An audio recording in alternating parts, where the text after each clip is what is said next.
Hi everyone. आज हम लोग 4 जनवरी के करंट अफेयर को पढ़ेंगे। या फुल पत्ती क्लास रिवीजन है। तो इसमें क्वेश्चन फर्स्ट है, वर्ष 2024 में ब्रिक्स सम्मेलन किसकी अध्यक्षता में आयोजित होगा। तो 2024 का जो ब्रिक्स सम्मेलन है इसकी अध्यक्षता रूस करेगा। इसका ऑप्शन बी सही है और ये 2024 में कर रहा है। अच्छा, ब्रिक्स की संकल्पना पहली बार 2001 में जिम ओ नील द्वारा किया गया था, जिसका नाम पहले ब्रिक था। इसका नाम पहले ब्रिक था। 2010 में जब इसमें साउथ अफ्रीका जुड़ा है तो ये जो है ब्रिक्स हो गया है, इसमें एस लग गया है। और इसका 2009 में पहला सम्मेलन हुआ था, तब भी रूस में ही हुआ था 2009 में। जी अच्छा, भारत किसकी किसकी अध्यक्षता किया है। तो G20 2024 का अध्यक्ष ब्राजील होगा। 2023 में इंडिया रहा है, तो G20 2023 में इंडिया अध्यक्ष रहा है। एससीओ का भी होस्ट इंडिया ही किया है और 2024 में ब्राजील करेगा। COP 28 अभी हाल ही में हुआ है। ये कहाँ पे हुआ है, तो यूएई में हुआ है, संयुक्त अरब अमीरात में हुआ है। और COP 29 कहाँ होगा, तो अजरबैजान है, ये अजरबैजान है, बाकू में होगा ये। कॉमनवेल्थ गेम 2026 कहाँ पे होंगे, तो ये विक्टोरिया ऑस्ट्रेलिया में होंगे। और ये 2022 में कहाँ हुआ था, बर्मिंघम में 2022 में हुआ था ये। और 2024 में ओलंपिक कहाँ आयोजित होंगे, तो ये पेरिस में आयोजित होंगे। और 2028 में लॉस एंजल्स यूएसए में होगा। और यहीं पर क्रिकेट को 2028 में शामिल किया गया है ओलंपिक में। संघाई सहयोग संगठन की अध्यक्षता 2023 में तो भारत ही किया, इसको बता चुके हैं अभी। नेक्स्ट है, हाल ही में चीन के शोधार्थी जहाज पर किसने प्रतिबंध लगाया है। तो शोधार्थी जहाज पर प्रतिबंध श्रीलंका ने लगाया है। और किसका जहाज है, तो चीन का है। तो इसका ऑप्शन है श्रीलंका सही है। तो चीन गहरे पानी में खोज के लिए हिंद महासागर में रिसर्च शिप भेजता है। श्रीलंका ने चीनी जहाज़ों के श्रीलंकाई बंदरगाहों में प्रवेश पर 1 साल का बैन लगा दिया है। अब हम लोग एक्स्ट्रा फैक्ट जो है उसको भी देखते चल रहे हैं क्वेश्चन के साथ में। तो मित्र शक्ति अभ्यास किन देशों के बीच में होता है, तो मित्र शक्ति इंडिया और श्रीलंका के बीच में, और स्लिनेक्स भी होता है। चीन की बेल्ट एंड रोड इनिशिएटिव परियोजना से अभी हाल ही में कौन सा देश अलग हो गया है, तो इटली और फिलीपींस अलग हो गए हैं। भारत ने किसे हराकर एशिया कप जीता है, तो श्रीलंका को भारत ने हराकर एशिया कप जीता था, 50 रन से हराया था यहाँ पे। अभी हाल ही में आईसीसी हॉल ऑफ फेम में शामिल डिसिल्वा किस देश की खिलाड़ी, तो ये श्रीलंका की है। इसमें 3 लोग शामिल हुए हैं।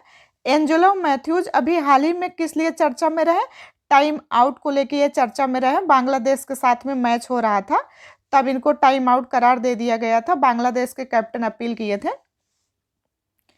नेक्स्ट है, हाल ही में यूरोपीय निवेश बैंक की अध्यक्ष बनने वाली पहली महिला कौन है, तो यूरोपीय निवेश बैंक की अध्यक्ष बनने वाली पहली महिला बन गई है नादिया कैल्विनो। इसका ऑप्शन सी सही है।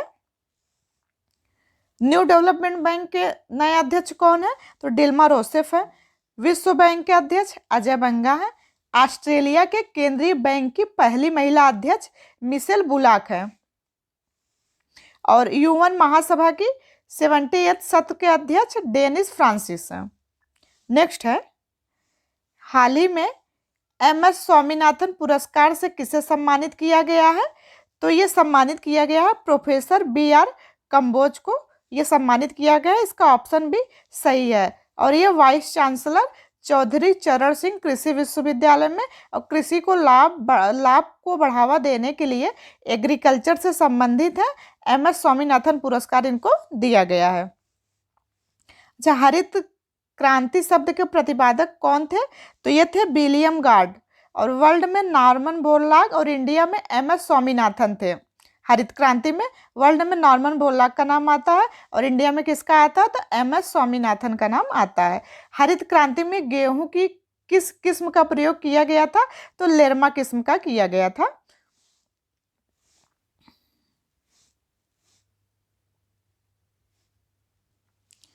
नॉर्मन बोरलॉग अवार्ड अभी हाल ही में किसे प्राप्त हुआ है, ये नॉर्मन बोरलॉग अवार्ड है, ये रोजा नहीं है। तो ये स्वाति नायक को मिला है। ये कहाँ की हैं? तो उड़ीसा की हैं। और बुकर पुरस्कार 2023 किसे प्राप्त हुआ है? तो ये पॉल लिंच को हुआ है। किसके लिए? प्रॉफिट सॉन्ग के लिए इनको ये दिया गया है बुकर पुरस्कार 2023। अच्छा, ये ऑप्शन में है सुकृता पॉल कुमार, तो इनको अभी टैगोर साहित्य का पुरस्कार दिया गया है। और हार्दिक सिंह को इनको सर्वश्रेष्ठ प्लेयर हॉकी का दिया गया है। किसमें? तो मेल में दिया गया है सर्वश्रेष्ठ प्लेयर का हॉकी में। और ये रुक्सियांग झांग है, इनको अभी रामानुजन पुरस्कार दिया गया है, गणित का है, रामानुजन पुरस्कार इनको दिया गया है। अब हम लोग नेक्स्ट क्वेश्चन देखते हैं। हाल ही में भारतीय राष्ट्रीय सहकारी डेयरी महासंघ के मुख्यालय की आधारशिला कहाँ रखी गई है? तो इसकी आधारशिला रखी गई है गुजरात में। इसका ऑप्शन डी सही है। किसकी? तो भारतीय राष्ट्रीय सहकारी डेयरी महासंघ के मुख्यालय की आधारशिला गुजरात आनंद में रखी गई है। इसकी स्थापना कब हुई थी? तो 1970 में इसकी स्थापना हुई थी, नई दिल्ली। नेक्स्ट है, केंद्रीय तंबाकू अनुसंधान केंद्र कहाँ पर स्थित है? तो ये राजमुंदरी आंध्र प्रदेश में स्थित है। राष्ट्रीय चावल अनुसंधान केंद्र कहाँ पर है? तो कटक उड़ीसा में है। केंद्रीय आलू अनुसंधान केंद्र तो शिमला में स्थित है। ये सब पूछे जाते हैं। राष्ट्रीय डेयरी अनुसंधान केंद्र कहाँ पर है? तो ये करनाल में। नेक्स्ट है, हाल ही में पीएम विश्वकर्मा योजना लागू करने वाला पहला केंद्र शासित प्रदेश कौन सा है? तो ये जम्मू कश्मीर बन गया है। और ये पहला केंद्र शासित प्रदेश है जम्मू कश्मीर। आरोग्यश्री योजना अभी हाल ही में किस राज्य में शुरू हुई है? तेलंगाना में हुई है। अमृत वृक्ष आंदोलन का संबंध असम से है। अमृत धरोहर योजना किस उद्देश्य हेतु शुरू हुआ है? तो जो 75 रामसर साइट्स हैं उसके संरक्षण के लिए हम अमृत धरोहर योजना को शुरू किया गया है। शिल्प वेद के रचयिता कौन है? तो विश्वकर्मा है शिल्प वेद के रचयिता। नेक्स्ट है, हाल ही में पीएलआई मंजूरी प्राप्त करने वाली पहली भारतीय ईवी कंपनी कौन सी है? तो पीएलआई मंजूरी प्राप्त करने वाला ओला इलेक्ट्रिक है। और ये पहली भारतीय ईवी कंपनी है। इसका ऑप्शन सी सही हो जाएगा। पीएलआई, तो पीएलआई का फुल फॉर्म है प्रोडक्शन लिंक इनिशिएटिव, इसका फुल फॉर्म है। और भारत की पहली ईवी व्हीकल ओला इलेक्ट्रिक है। राष्ट्रीय ग्रामीण रोजगार गारंटी अधिनियम नरेगा किस वर्ष से संबंधित है? तो ये 2005 का एक्ट है। और ये लागू 2 फरवरी 2006 को हुआ है। और मनरेगा ये 2 अक्टूबर 2009 को हुआ है। पहले ये नरेगा था। निर्धनता का दुष्चक्र की अवधारणा संबंधित है, ये किसने दिया था? तो नरकसे ने दिया था। कलकत्ता में भारतीय सांख्यिकी संस्थान की स्थापना किसने की थी? तो पीसी महानलोबिस ने, प्रशांत चंद्र महानलोबिस हैं ये, इन्होंने की थी। संविधान सभा ने राष्ट्रगान कब अपनाया है? तो 24 जनवरी 1950 को। और राष्ट्रीय ध्वज को 22 जुलाई 1947 को अपनाया है। नेक्स्ट है, हाल ही में e commerce app of door किसने लॉन्च किया है? तो ये लॉन्च किया गया है बिन्नी बंसल के द्वारा। बिन्नी बंसल, इसका ऑप्शन ये सही है। तो बिन्नी बंसल और सचिन बंसल, बिन्नी बंसल और सचिन बंसल, इन दोनों ने मिलके फ्लिपकार्ट की स्थापना की थी 2007 में। तो अब ये अलग हो गए हैं। तो इन्होंने ऑफ डोर ये लॉन्च किया है ऐप को। इसमें होगा क्या? तो जो भी उत्पाद बनाने वाली कंपनियां हैं उनको सुझाव देगी ये कंपनी, ये ऐप उनको सुझाव देगा कि मार्केट में कौन से उत्पाद आने चाहिए, लोगो बनाना, ये सब इसका काम है। भारतीय संविधान के किस भाग में नगर पालिकाओं के बारे में बताया गया है? तो 9A में 74वें संविधान संशोधन नगर पालिका। और 9 में 73 संविधान संशोधन है पंचायत। और सहकारी समिति ये 9B में है, 97th अमेंडमेंट हुआ था, तो ये सहकारी समिति है। भाग पूछा है इसमें। भारत का कौन सा ब्रिटिश वायसराय 1884 लागू किए गए इलवर्ट बिल से संबंधित था? तो ये रिपन था संबंधित। भारतीय राष्ट्रीय कांग्रेस के 2 समूह गरम दल और नरम दल में अच्छे संबंध किस समझौते से बने हैं?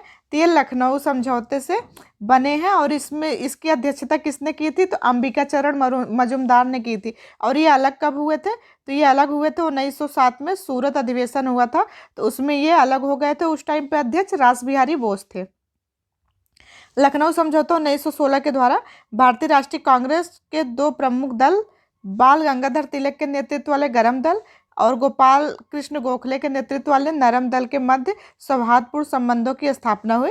कांग्रेस की सूरत अधिवेशन 1907 के दौरान कांग्रेस 2 दलों में विभाजित हो गई थी। रॉलेट एक्ट 1919 किसके काल में लागू किया गया था? तो ये थे चेम्सफोर्ड, इनके काल में ये लागू किया गया था। नेक्स्ट है, हाल ही में स्थानीय निकाय संस्थानों की सेवाओं तक डिजिटल पहुंच के लिए के स्मार्ट परियोजना किसने लॉन्च की है? तो के स्मार्ट परियोजना को लॉन्च केरल ने किया है। इसका ऑप्शन भी सही है, तो के से केरल ने इसको लॉन्च किया है। और यह स्थानीय निकायों की सेवाओं तक पहुंच के लिए है, ये इसको लॉन्च किया गया है। स्थानीय निकायों की सेवाओं तक डिजिटल पहुंच हो सके तो इसलिए किया गया है इसको केरल के द्वारा, डिजिटल पहुंच के लिए। नेक्स्ट है, हाल ही में अंटार्कटिका में सबसे तेज सोलो स्कीइंग का रिकॉर्ड किसने बनाया है? तो ये बनाया है हरप्रीत चड्ढी, इन्होंने इसका रिकॉर्ड बनाया है। कौन सा? तो अंटार्कटिक में सबसे तेज सोलो स्कीइंग का। तो अच्छा, स्कीइंग क्या होता है? तो बर्फ पे चलना होता है स्कीइंग मतलब, तो इन्होंने ये रिकॉर्ड बनाया है। तो ये थे आज के करंट अफेयर के वीडियो। अगर वीडियो आपको अच्छी लगी हो तो वीडियो को लाइक करिएगा। अगर आप चैनल पे नए हैं तो चैनल को सब्सक्राइब करिएगा। इसकी PDF आपको टेलीग्राम पे मिल जाएगी, जिसका लिंक इस वीडियो के डिस्क्रिप्शन में दे दिया जाएगा। मिलते हैं नेक्स्ट वीडियो में। Thank you.